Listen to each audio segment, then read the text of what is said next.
Now this is the kind of equipment that they need for their van, a ramp like this and room inside for Bella's wheelchair to go in. Now a charity's already offered to add the modifications if they get a van. However, as of now, they still need the van.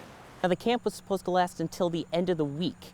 However, when the bus returns tonight, there will be grief counselors waiting for any of the students who need help. Reporting in Sebastian, Sawyer Rosenstein, WPTV News Channel 5. With Read Across America celebrating Dr. Seuss's birthday, of course I had to don the Cat in the Hat hat and check out a Dr. Seuss book. Jenny hopes events like these will spin kids away from technology and back towards board games and their local libraries. Read. Details are surfacing about a Syracuse firefighter in trouble with the law. Police arrested 44-year-old Matthew Scaldone after receiving a domestic violence call involving a 16-year-old girl in late September. He's being charged with endangering the welfare of a child and criminal obstruction of breathing. For me, that I like to do is help people. That's what this business is all about, is helping people in your community. David Vivenzio has been a volunteer firefighter for more than 30 years, but in many firehouses across Onondaga County, volunteers are getting harder to come by. The Cicero Fire Department has 65 volunteers to respond to an expected 1,200 calls this year at any time of day. Chief Ron Florzakowski says that getting volunteers around the clock is difficult and forces them at times to mutual aid or call another town for help. The toughest time is during the daytime because most of our regular volunteers work. You know, they have their day jobs. And that's when we use mutual aid a lot. To help, Cicero is participating in Recruit New York, which is meant to help departments across the state get new members. Participating firehouses open their doors throughout the month to the public as a way to help get people interested.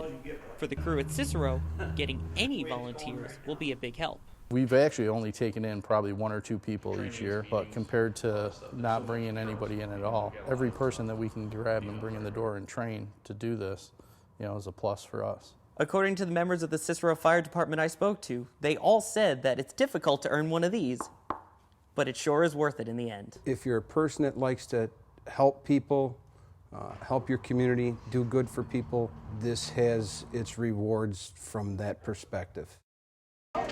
Welcome to Candyland. Well, actually, it's a room at the DeWitt Community Library, but to the kids who came to visit today, it's all the same.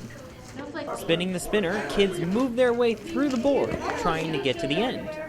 And of course, what would Candyland be without picking up some candy along the way? The candy, it's like, it's all candy I like, and so I'll have a fun time eating it. Jenny Burke, or Miss Jenny as the kids call her, was the librarian behind the event. She got the idea from the internet 2 years ago and thought it was a great idea to literally get kids back into board games. I find a lot of life-size board games seem to be really fun, and you get a lot of comments about, oh, that's really cool, I never would have thought to do something like that. So I think it's revisiting it in a fun way where you are actually part of it.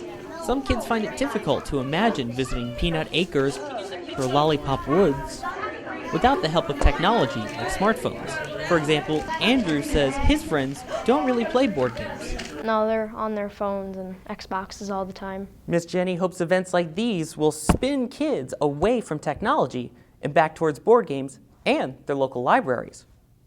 Read. You have that interactivity where they're coming in, they're using the library, and they're also using it in a fun way. Like, you know, people don't think that you can do something like this at a library, and you can. It's bringing pop fiction, you know, into a library program. A child with enterovirus has died in Rhode Island. The patient had a staph infection along with enterovirus, which doctors say is an unusual combination. Doctors don't know yet what role, if any, the virus played in the child's death.